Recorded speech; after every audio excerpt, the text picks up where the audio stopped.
You know, I really appreciated how this film looked. It looked so cinematic, right?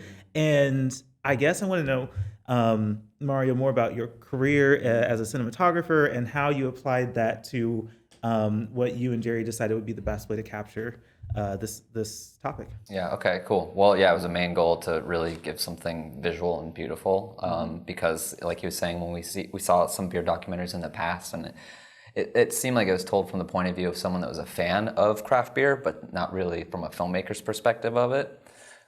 So I thought it was important that we kind of give back to the community and give them something of like a very high quality that lives up to the standards of the beverage that's in the film.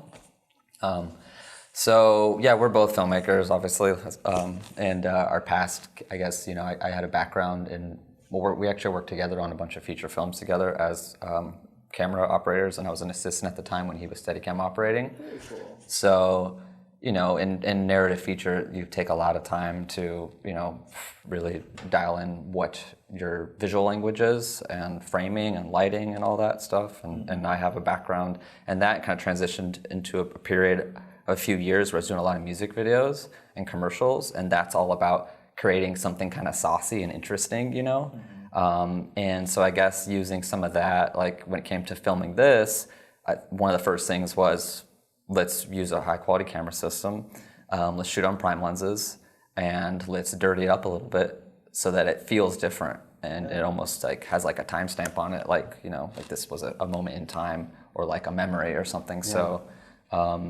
Yeah. So we chose to shoot on just a few focal lengths for most of it, which, kind of forced me as the operator to like push in and readjust framing around with the characters and the subject matter, which I think made it more interesting than just pop zooming in and grabbing details.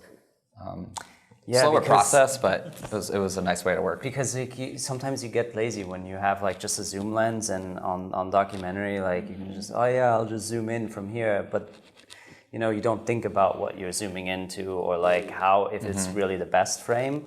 And here it was like, it was definitely, we made probably on you more because you were operating, pulling focus. Yeah, I was thinking about that yesterday. Doing it was everything at once. It was a lot. I had a lens pouch too, so I'd wear a lens on me and we would swap lenses as we were working. Wow. So that's, just in theory, the idea of coordinating that for any production sounds daunting. To do it for a documentary, where, as you mentioned in our previous talk, just being there and like just trying to capture it, I can only imagine how difficult that is. But I'm curious what the most difficult thing was to capture in this movie. I think logistically, it's probably like chasing down our subject matter because like they're busy and they're working, and we're trying to get as much as we can, as much material as we can for the doc. And sometimes you're working with their schedule, and you got so many people involved, and trying to make it all work and fit was, I think, the hardest part probably. We love to make films, so like I love being out there in the field, handheld, holding a camera and trying to make images. Like the challenge, I think, is what keeps it interesting. We were out there for, I think, 50 or 60 days or something, so like we're looking for challenges, Yeah, I think it was definitely like chasing the subject. So we agree on that, for sure. Yeah, they're like running around in the brewery, and we're like over here like just a two-man band, because I was doing sound. Wow. I was running around with the sound. I had them laved up or booming, and he was camera, so it's literally two people shooting this movie.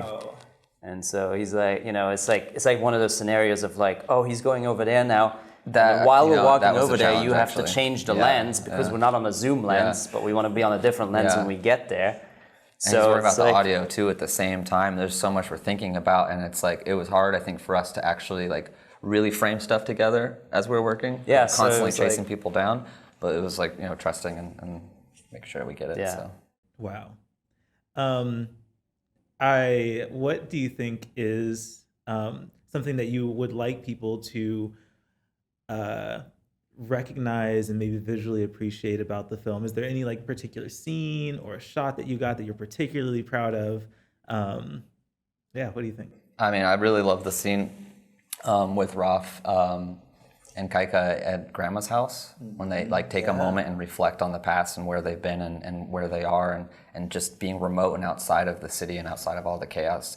Ralph is able to focus on what he's doing and make it unique in his own brand, you know? And I just love the way that scene played out because it was the most intimate moment I think we had with him. And I mean, really, like a lot of that scene plays out from like a couple wide shots, I think. And I'm just like tucked back against a corner wall, and the light's falling, and like cranking up the ISO on the camera, and it's like a blue light. Like I love the way that. Outside it was like getting darker. It was rainy that day too, so there was not a lot of natural light coming in, and we only lit interviews. Everything else was always just available light. Oh my goodness! So it was kind of like very silhouetted, but it looks cool. Full silhouette. Yeah, I like the way that played out. So. Yeah. Wow, very cool. Jerry, I only have a couple more minutes, but I think with this movie and how it's filmed, it's so cool. And we've talked a bit about how capturing these stories is kind of was your objective and how challenging that was. As a documentary filmmaker, following these subjects around and kind of being in their space, how do you deal with the idea of like maybe you feel like you're imposing too much in their life?